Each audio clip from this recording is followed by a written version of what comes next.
Okay, gonna do some more reading out of Genesis. I'll go back into chapter 10.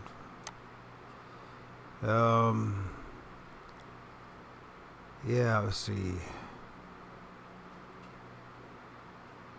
Alright. And boy, yeah, this is for anyone that's interested. It's Old Religion Dystopia. Knowing versus belief. Or in YouTube channels, Old Religion Dystopia 2.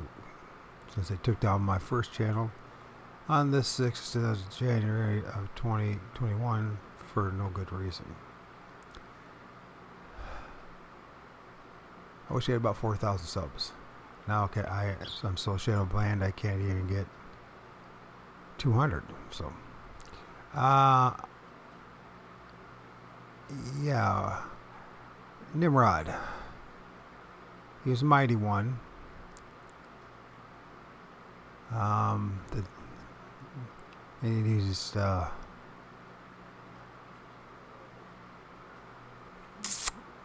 hunter before the Lord.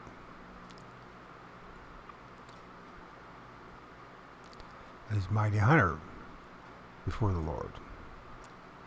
And he began his kingdom of Babel, of Akkad, Elkanah, and land of Shinar. Out of the land went forth Asher and built Nineveh, the city of Rehoboth and Calah. And between Nineveh and Calah, the same is a great city. And it goes on and talks about all the different ites, the Jebusites, the Amorites, the Girgasites, the Hivites, the Arkites, the Sinites, the Arvadites, the Zamorites, the Hamathites, and they forgot the Stalactites. I'm just kidding. And the Canaanites, and talks about all of that. This is in the border of the Canaanites was Sidon, and as Comos, Gur, and Antikasa, as is Gozes, and Sodom and Gomorrah, and Admoth, and Zeboim, and Lasha.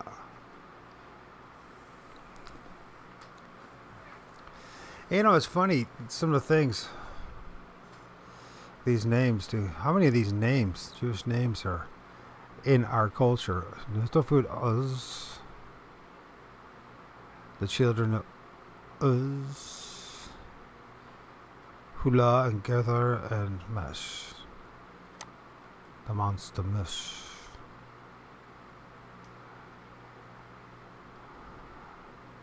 Where is he? And he says, these are the sons of Shem, after the families and their tongues and their lands, nations. And he says, these are the families of the sons of Noah. And after the generations and in their nations, by these, now those nations are peoples, not borders for say nations, are a group of people, distinct group of people with distinct characteristics. And these were nations divided in the earth or the land after the flood. Earth, land, same thing. And they're not talking about the world as we know world today. In fact, world wasn't even a word used in the Jewish tongue. So when you see the world and the KJV, we know that that's a mistranslation. And there's going to be a lot of mistranslations. And it doesn't take away the totality of the truth of the book. You just have to have developed a level of maturity of the reality of things and how the world really is. And is that that's an oxymoron. I'm getting distracted here. Hold on a second. I'm going to move the fan so it's on me.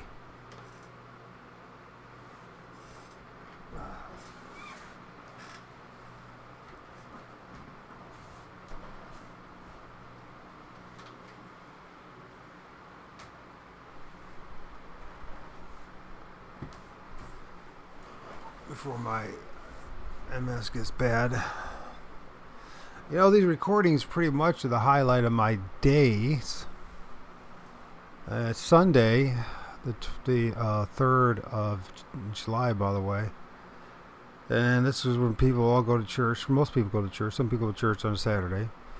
But either way, there's not a church in where I live where nobody wants to really speak the truth about what the Bible actually says, who Jesus really is, what he did. And so, you know, the truth is a lonely warrior. And then, of course, there's my health issues, too, which prevent me from really going anywhere as well. So, there's really nowhere to go anymore except to God for me. So, it says here, the whole earth or land was of one language and one speech. This is way back then. Interesting how it's happening again, but this time in a much grander scale. In 2022, with what is that language? English, the peasants' language. And it came to pass as they journeyed from the east, they found a plain in the land of Shinar. And they dwelt there. And they said one to another, go to and let us make brick and burn them thoroughly. And they had brick for stone and slime had they for mortar. Which, by the way, is not that difficult to do. If you watch any of these people that do this, what do they call that again? Where they just for the spend time living off the land, off the resources and all that. I mean, you can watch guys building, doing the same thing with basically some coal ash and clay, water, and you can make brick. And these guys make all sorts of things.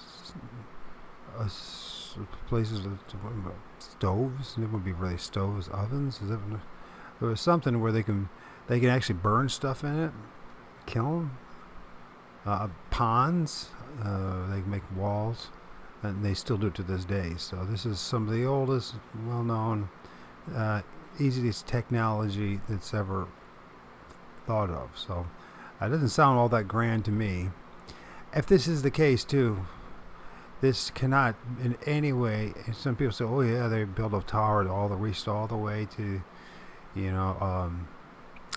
the upper heavens, all the way to the firmament, right, all the way to the third heaven." Obviously, this cannot be the case because it just would not.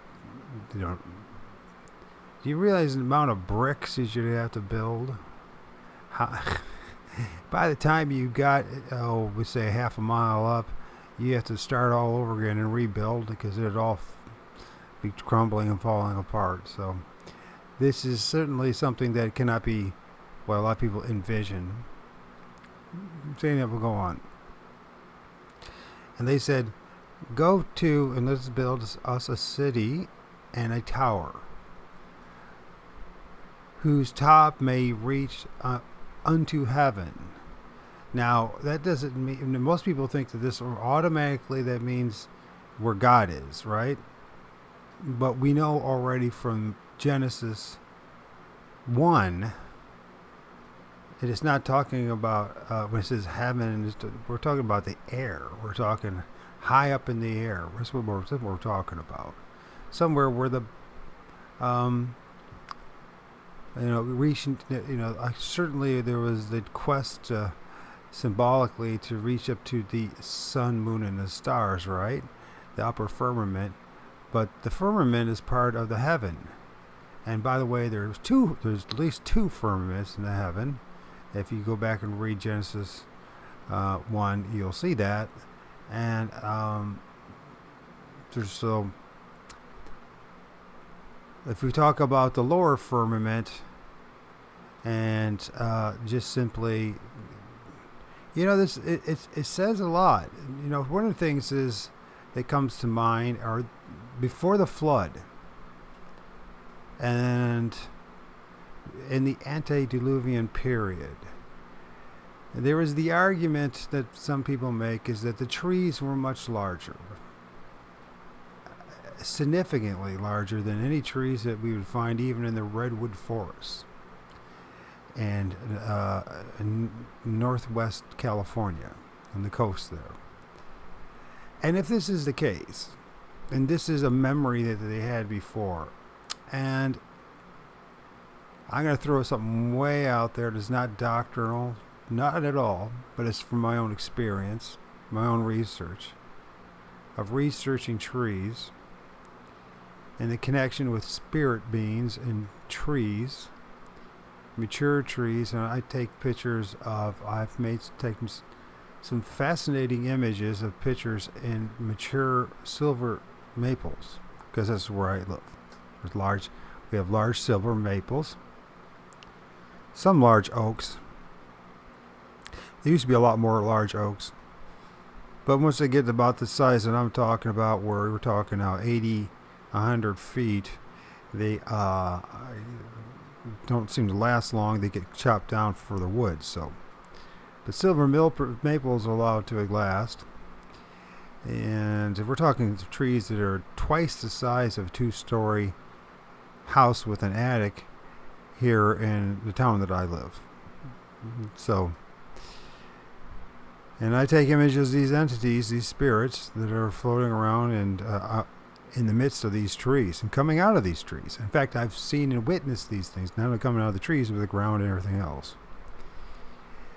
And if you're in a plane, for say, and if it's mostly a plane, and that plane is mostly, we'll say grasses, that kind of thing, and you have a memory of the past of large trees and spirits and entities, coming out of the trees, coming back to the tree of, and the serpent. And did the serpent itself come out of a tree? It doesn't say that at all. I'm not saying it says that. But I do know when if we read later on in the Old Testament about groves, and that this is something that's been going on for in all cultures for forever, and that is interacting with the spirits that come out of these trees. Some people want to call them elemental spirits, or whatever you want to call them. But or some people call them demons. Some people, I don't think that's probably the proper term for them. I think though, if you mess around with these things too much and try to spend too much time with these spiritual beings that come out of these trees, you cause yourself a lot of problems. Kind of like the Ouija board thing and all this other stuff. Saying that, if you say I'm full of it, fine. I say prove me wrong. You have cameras. And most people don't spend any time pointing their cameras up into the trees. There's some people that do cryptid research and see Bigfoot research and all this other stuff. They're always looking for footprints. They don't bother looking. You never see any images of trees. When I started filming the trees, the branches, especially when they start leafing out, it's amazing what else comes along with them. spiritual entities. And a lot of them look like something you might call Bigfoot. So, going back to this tower thing, was this really about trying to interact with the spirit realm, the ethereal realm, like they did before, like we do today?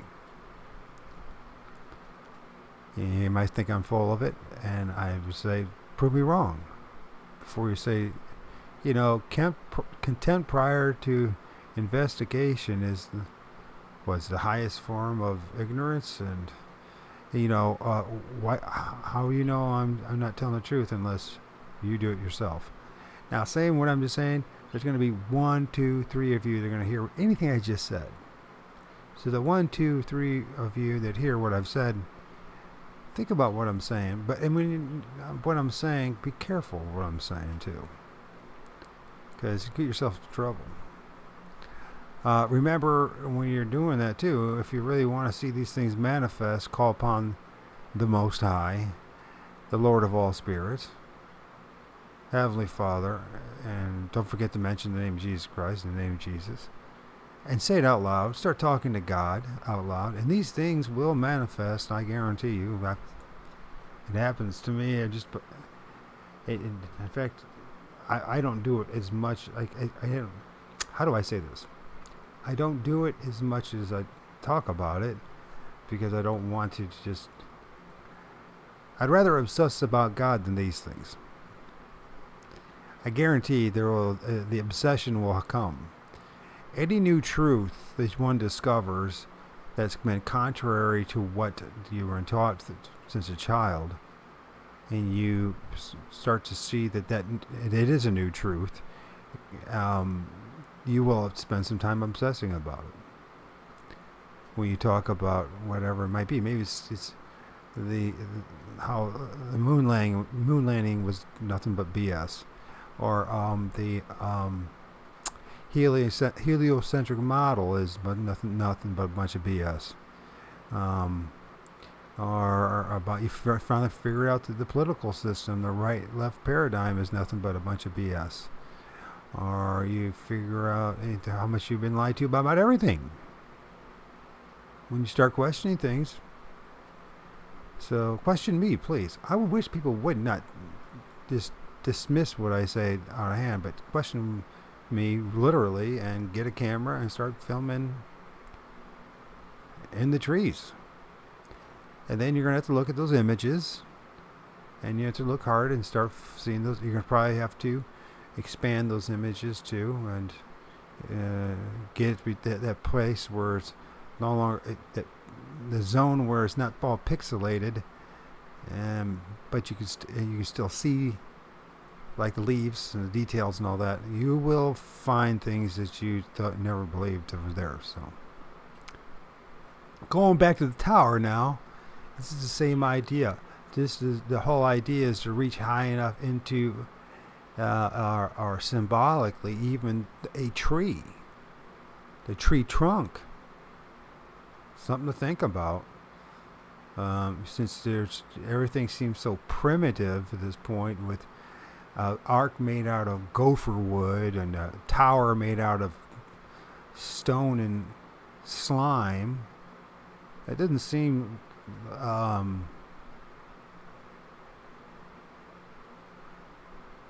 I mean, I have a hard time.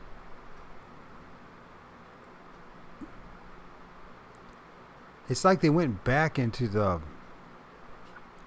Lord of the Flies kind of, back to little children again, right? And Noah and his sons and daughters didn't bother to pass on any of the technology that they learned after 1,000+ years. I mean, okay, maybe people are too busy wanting to raise cows again and sheep. All right. The Lord came down to see the city. Okay, and he says, let's go back to this thing. I just lost all my train of thought here.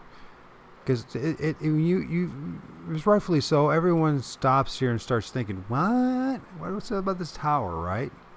and you hear the story that you hear as a child and all that other nonsense. And then as an adult, most of it's just absolute nonsense. And don't you realize most of it's absolute nonsense? You should start looking outside the box for a lot of these answers. And they said, let us build us a city. Isn't it interesting? U.S. United States, U.S., us. And a tower, not that this has anything to do, well, it could actually have a lot to do with the reason why they decided to call it the U.S., us. United Nations, U.S., us. And a tower whose top may reach unto heaven. Let us make us a name, and let us scatter, and lest we be scattered abroad upon the face of the whole earth. Scattered. Lest we be scattered abroad upon the face of the whole earth.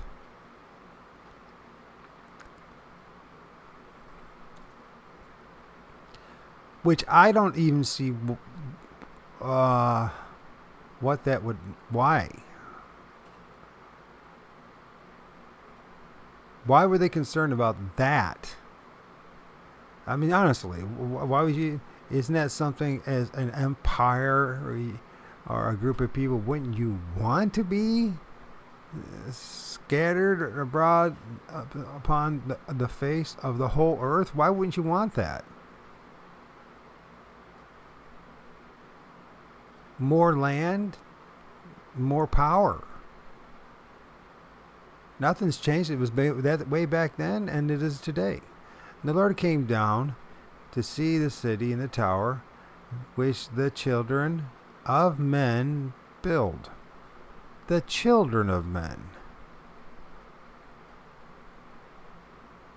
It doesn't say here the children of men and angels. It says of men, for starts. And the negative thing is why children. And this does remind me of something straight out of Lord of the Flies Part 2 type of thing, you know what I mean?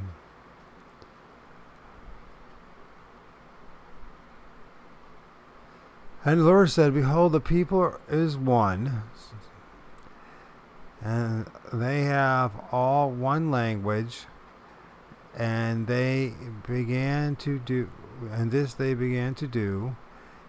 okay, and now nothing will restrain them which they have imagined to do.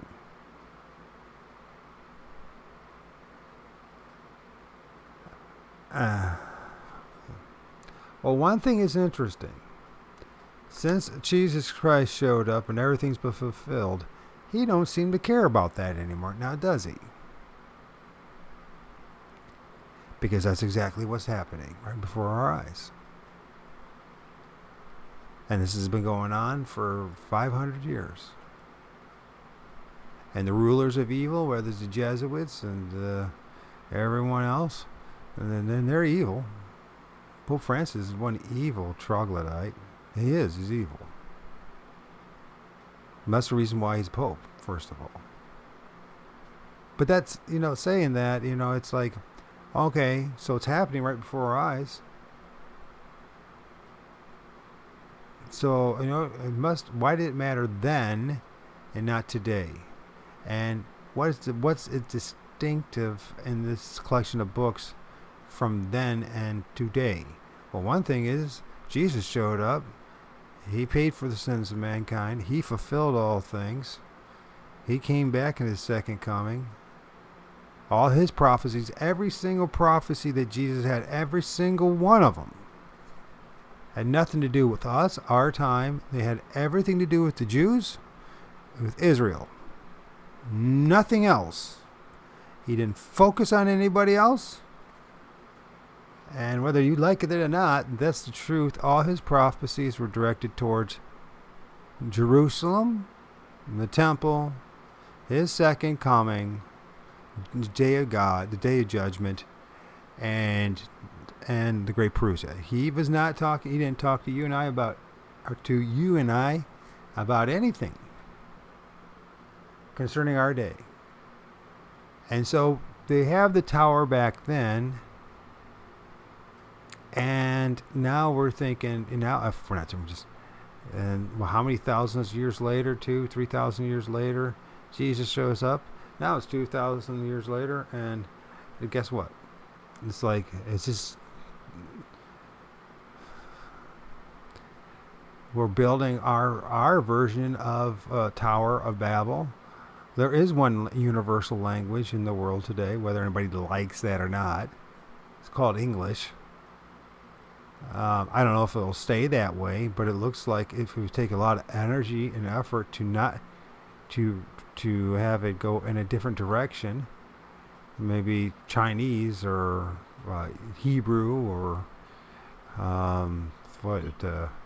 Russian language, or what? Would we go back to the old Latin and all that? I don't see that happening. Now, languages, there's power about languages, especially if you have and you understand a dead, archaic language, is that you in the club that do and have at least agreement upon the language, it's like it's a secret society, a secret language. Believe it or not. I mean, have you ever been in a company of people, or like I can barely speak English. My ex-wife, and the only wife I had, and I was married years ago. I'm 54 now. And it's not my son's mother, my ex-wife. She was half East Timorese and half Portuguese. She could speak 7 different languages.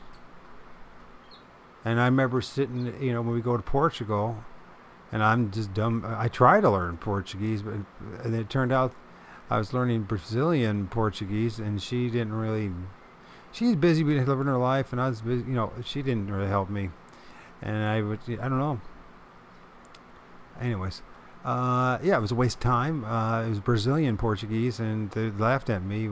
They're in Almada, Portugal, the twin city of Lisbon, and I hung out with them, and well, one thing I learned, because it's a funny thing, since they're all speaking Portuguese, and a few of them, some knew how to speak English. Her sister knew how to speak some English. Her sister's brother, he was a big businessman type dude. He definitely could speak English. And so he was the head of the aquarium for the World Expo back then. And they had the World Fair there in Lisbon, Portugal, and it was pretty wild. And but most didn't speak English, and I didn't understand a word. So yeah, that's where I became a drunk, believe it or not. I discovered Portuguese moonshine, and I had to go from town to town and get some of that, and then would drink that and smoke cigarettes and become a drunk.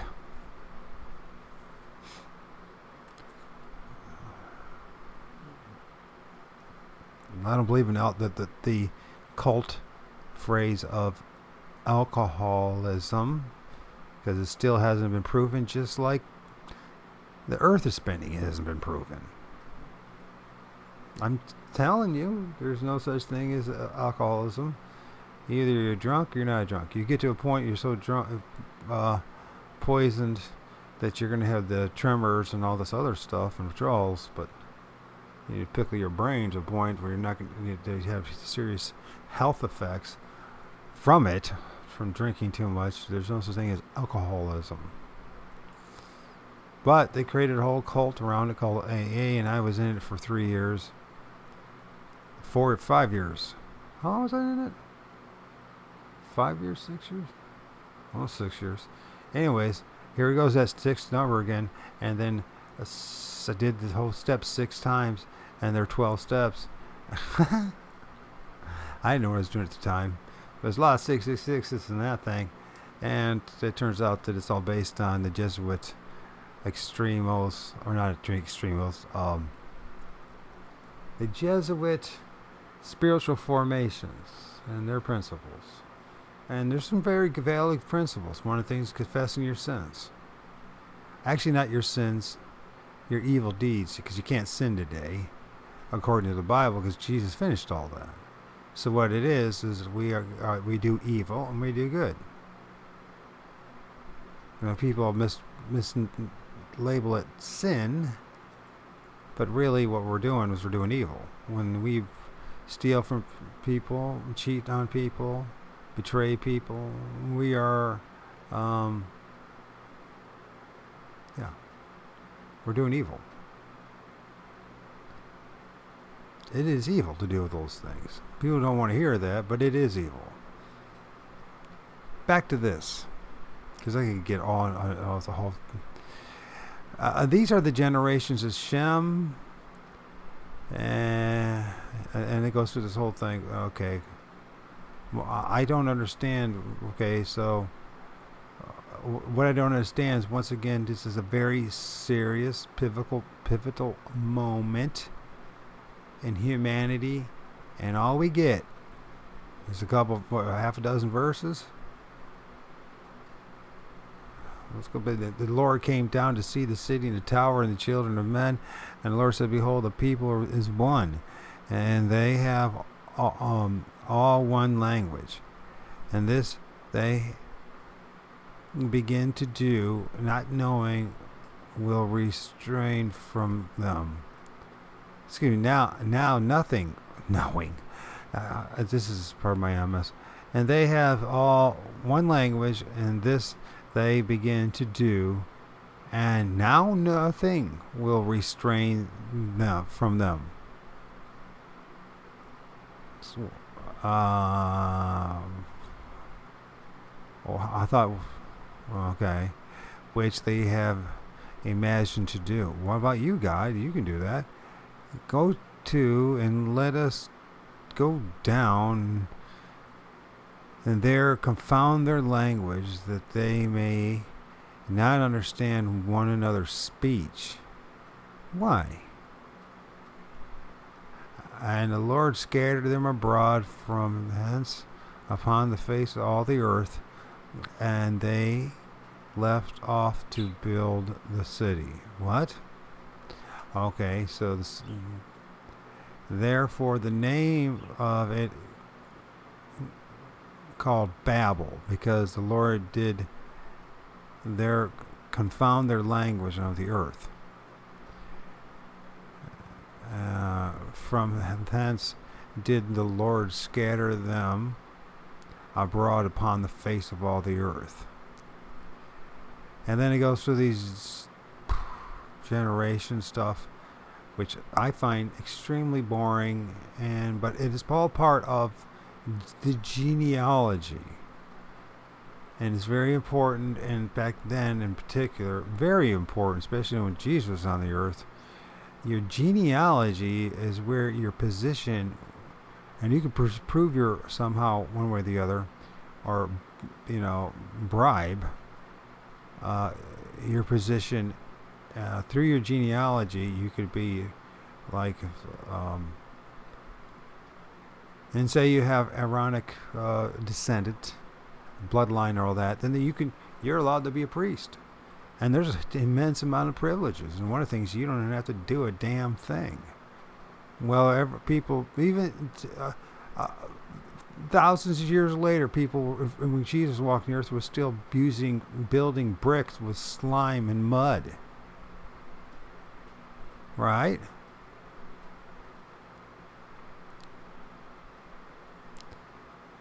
So the genealogy is important, and I guess if you're really into the name thing, you're really into it, you want to know everything about minutia and detail of the Bible. That's which I've tried once, and I'm just like, why do I need to memorize these names? I don't. How am I going to be able to apply them in my life today? I can't. The best I can do is I can say, oh yeah, that I see where the root of your last name comes from, or I can see where that name comes from. It comes from the Bible. That's about it. Now, back to this whole thing confounding language.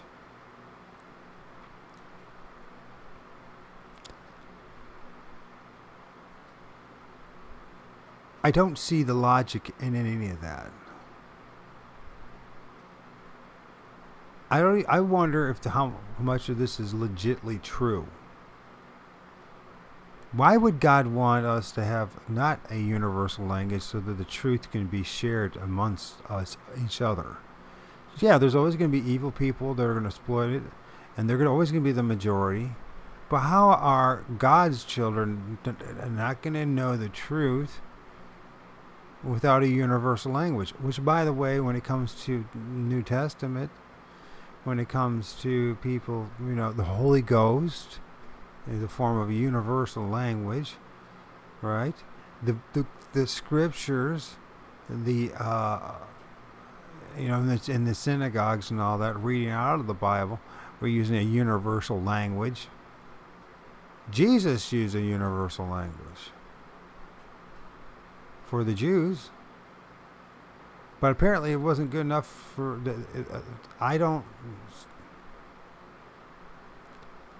when you first just read over these things and just glance over it, and we're obviously not going to get through chapter 11, but when you first glance over these verses, you think that you understand. You'll listen and talk to pastors and to theologians and to rabbis, and they think that they know what they're talking about. And you finally are going to have to come to terms that no, they don't. No. Those that do know what they're talking about aren't telling you. So here are some simple questions to ask. Why the heck would God care if there's a universal language? Certainly that would be beneficial. Far from being negative as far as communications, peace, working together, helping it, or was there something else going on here too? Because let's remember, the law is a curse. The law was the curse. Jesus freed us from the curse, the law. Gentiles outside of Judaism, outside of the nation of Israel, were not under the curse of the law. Yeah, they knew good from evil. Everyone knows good from evil. God puts it in you, good from evil. Murdering is bad. Stealing from people is bad. Cheating on your spouse is bad. Hurting people is bad. And it goes on. And if you have a conscience, you will do something. And when you do something against another person, it will make you feel bad. That's your conscience. God gave you a conscience to feel bad for a reason. Not because some people brainwashed you and indoctrinated you. These are universal. Bad. Hurting people is bad.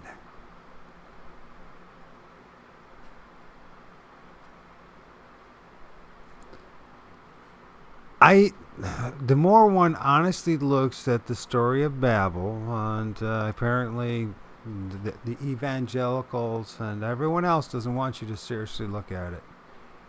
There's a huge question mark on it.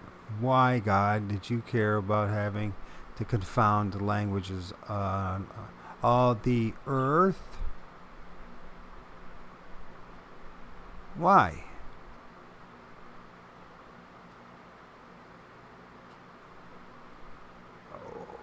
What benefit was there to do so? And by the way, confounding all the languages, is that a bad thing or a good thing, really? Why, God?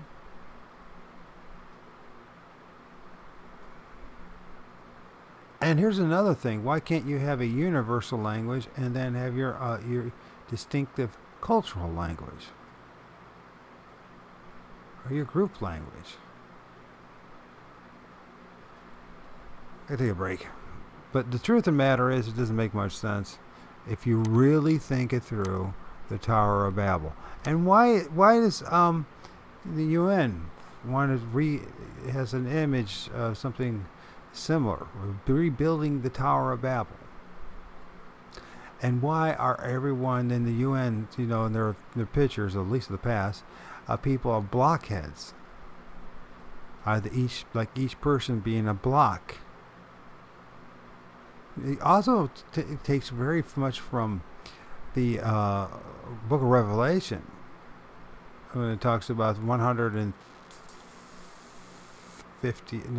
So the 144 is it bricks or stones that make up the 144,000 stones, them being the elect that died during that time period, the first century, for the cause of Christ, and the New Jerusalem, and the 144,000 stones. And then you look at the Tower of Babel imagery from the UN, and then from the EU, the European Union, and then of course the UN has its own thing going on with the imagery from the Book of Revelation as well, deliberately. And then so yeah, and then the Book of Revelation, what they have, the 144,000 bricks making up New Jerusalem symbology. Why, going back to EU in the poster, why does everyone had to have a blockhead? As all these people make up the new EU, is what they're trying to say.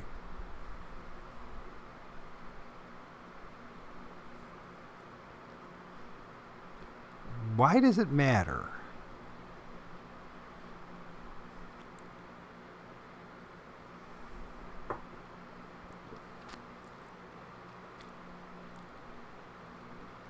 And nothing will restrain them nothing will be restrained from them if they all speak the same language.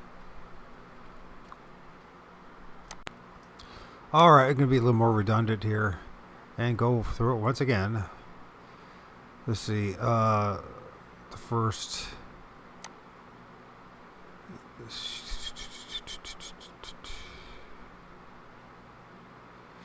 9, which is interesting.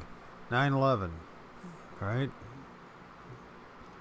And the reverse is 11/9. Okay, the whole world, the whole earth was of one language and of one speech. So, what was that language? What was that speech? And it came to pass that they journeyed from the east, and they found a plain in the land of Shinar, and they dwelt there. And they said one to another, "Go to and let us make brick and burn them thoroughly." And they had brick for stone, and slime had they for mortar. And they said, "Go to and let us build us a city and a tower."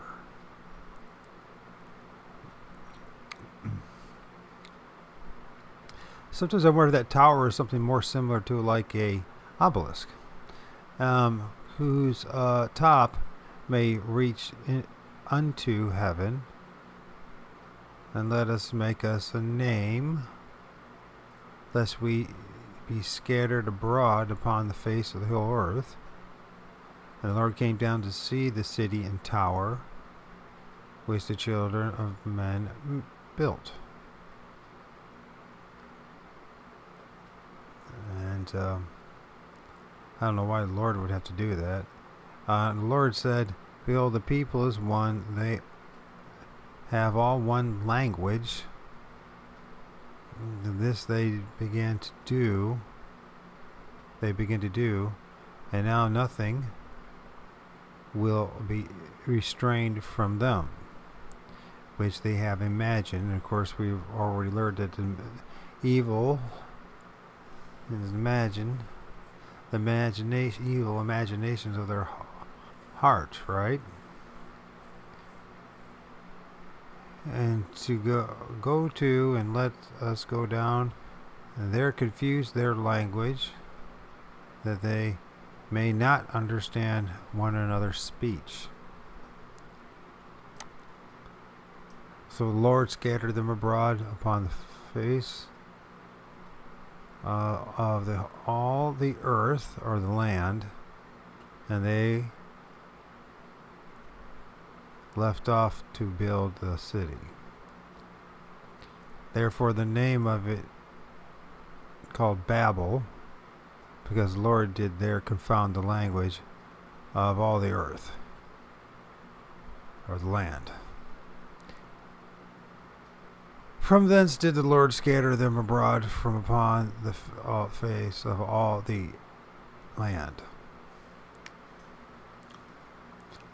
I don't know.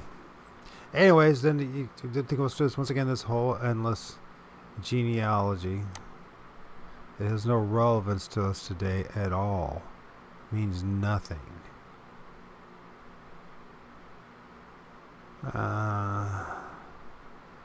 Until we get to this point. And there's Terah that lived 70 years, and we get Abram, and Nahor, and Haran. So it's just leading up to Abraham. And now these are the generations of Terah, and Terah begat Abram, Nahor, and Haran, and Haran begot Lot. And Haran died before his father Terah, and the land of his nativity, where he's born, in Ur of the Chaldees. And Abram and Nahor took themselves wives. The name Abram's wife was Sarai, and the name of Nahor's wife was Milcah, the daughter of Haran, the father of Milcah and the father of Iscah. But Sarai was barren; she had no child. The Terah took Abram his son, and Lot the son of Haran his son's son, and Sarai his daughter-in-law, and his son Abram's wife. And they went forth with them from Ur of Chaldees, and go to the land of Canaan, and they came unto Haran and dwelt there. And the days of Terah were 205 years, and Terah died in Haran.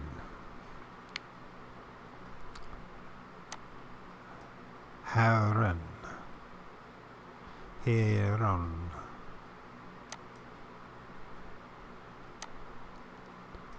Now the Lord said unto Abram, Go thee out of thy country, from thy kindred, and from thy father's house, and unto a land that I will show thee.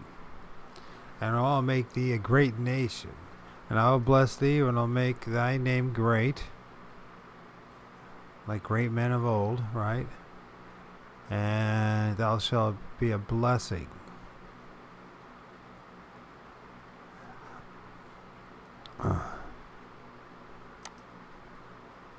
The sons of God, they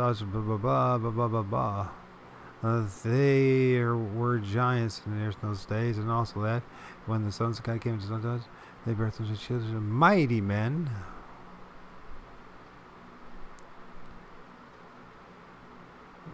Men of renown, named Great. Let's see where we're going to go. I'll make thy name great, and thou shalt be a blessing. I will bless them that bless thee, and curse them that curse thee. And in thee shall all families of the earth be blessed. So Abram departed as the Lord had spoken unto him, and Lot went with him, and Abram was 75 years.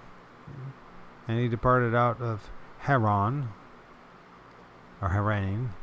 Haran. And Abram took Sarai his wife, and Lot his brother's son, and all their substance that they had gathered, and the souls that they had gotten in Haran. Did they have slaves? Or is it just family members and children? And they went forth to go into the land of Canaan, and in the land of Canaan they came. And Abram passed through the land unto the place of Shittim, unto the plain of Morah, and the Canaanite was then in the land. And the Lord appeared unto Abram, and said, Unto thee, thy seed will I give this land. And there built he an altar unto the Lord who appeared unto him. And he removed from thence unto a mountain in the east of Bethel, and pitched his tent, having Bethel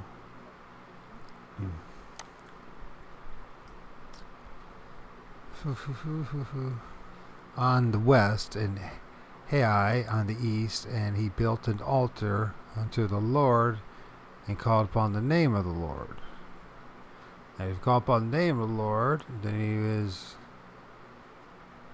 one of those, like before the flood, right? And Abram journeyed, and going on still towards the south.